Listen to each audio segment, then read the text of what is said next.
আমাদের আজকে যে প্রেস বিজ্ঞপ্তি, এই প্রেস বিজ্ঞপ্তির মূল উদ্দেশ্য হচ্ছে গৃহিণী সম্মান 2024।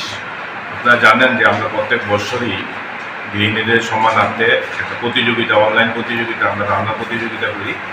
তারই অঙ্গ হিসাবে আজকে এই প্রেস বিজ্ঞপ্তি রিলিজ আমরা করছি। আর আজকে আমাদের কোম্পানি যারা এখানে আছেন, আমার ডান দিকে আছেন আমাদের কোম্পানির জিএম সুব্রত দেবনাথ, HR সুপ্রিয়া গোপ, বাম দিকে আছেন আমার একজন ডাইরেক্টর কৃষ্ণচন্দ্র দেবনাথ, এর বাদিকে আছেন chemist Abhijit Debnath, quality control উনি দেখেন। তো আমরা প্রত্যেক বছরই এই গৃহিণীদের সম্মানার্থে একটা রান্নার প্রতিযোগিতা আমরা অনলাইন করি। আমরা লক্ষ্য করছি যে দিন দিন এটার যে উৎসাহ উদ্দীপনা মহিলাদের মধ্যে, এটা খুবই আমরা ব্যাপকভাবে লক্ষ্য করছি এবং রাজ্যের বাইরে বিভিন্ন জায়গা থেকে এই প্রতিযোগিতায় আমাদের অংশগ্রহণ করে।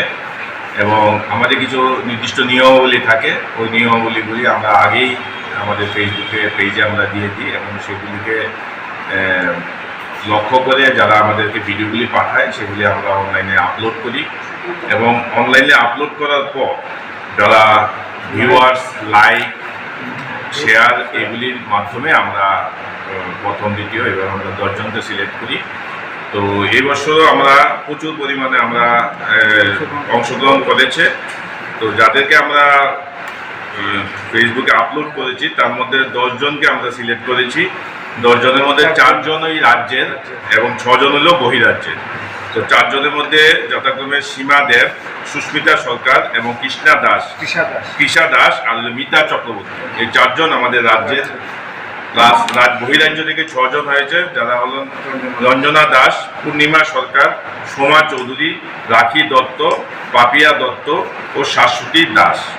টোটালি এই যে 10 জনকে আমরা 3 দিন এবং 4 দিন 3 রাত আমরা দীঘা এবং মন্দারমণি একটা 4-স্টার ক্যাটাগরি হোটেলে ওদেরকে আমরা রাখবো এবং তাদেরকে ওইখানে বিভিন্ন সাংস্কৃতিক প্রোগ্রামও হবে এবং বিভিন্ন কুইজ হবে। সেখানে আমরা ওদেরকে বিভিন্ন অনুষ্ঠানের মাধ্যমে আমরা সম্মাননা করবো এবং একটা ইনস্ট্যান্ট রান্নার প্রতিযোগিতাও ওইখানে আমরা রেখেছি। তো এই 3 দিন 4 রাত এই মহিলারা আমাদের কোম্পানির যাবতীয় খরচ আমরা এখান থেকে আগরতলা থেকে নেওয়া, বিমান যুগে নেওয়া এবং ওইখানে রাখা, খাওয়া এবং তাদেরকে সম্মাননা প্রদান করা, এটা আমরা প্রতিদিনই আমাদের কোম্পানির খরচতে আমরা করব। আমরা এই ধরনের যে সামাজিক, আপনারা জানেন যে আমরা বিভিন্ন সামাজিক কর্মকাণ্ডের সঙ্গে বিভিন্নভাবে যুক্ত থাকি, তারই একটা অঙ্গ আমরা এই গৃহিণীদের সম্মাননা। এবং আমাদের এই দুর্গাপূজার প্রাক মুহূর্তে এই যে সম্মাননা, মাতৃশক্তির যে আরাধনায় আমরা ব্রতী হব, আমরা মনে করি এটা খুবই বিশেষ তাৎপর্যপূর্ণ এবং আমরা এটার মাধ্যমে সমাজের সমস্ত গৃহিণীদের আমরা একটা সম্মাননা দিতে চাই এবং একটা মেসেজ দিতে চাই যে যারা আমাদের এই বিভিন্ন প্রোডাক্টগুলি সবসময় ইউজ করেন এবং আমাদেরকে রান্নাবান্না করে আমাদেরকে সারাদিনের যে কর্মযজ্ঞে আমরা লিপ্ত হই সেটা তৈরি ওরা করে দেয়, তারা কিন্তু কোনো না কোনোভাবে সেই সম্মাননা থেকে পিছিয়ে থাকে। তো আমরা এটার মাধ্যমে সমস্ত সমাজের নারীদেরকে আমরা সেই মেসেজটা দিতে চাই। এটাই আজকে আমাদের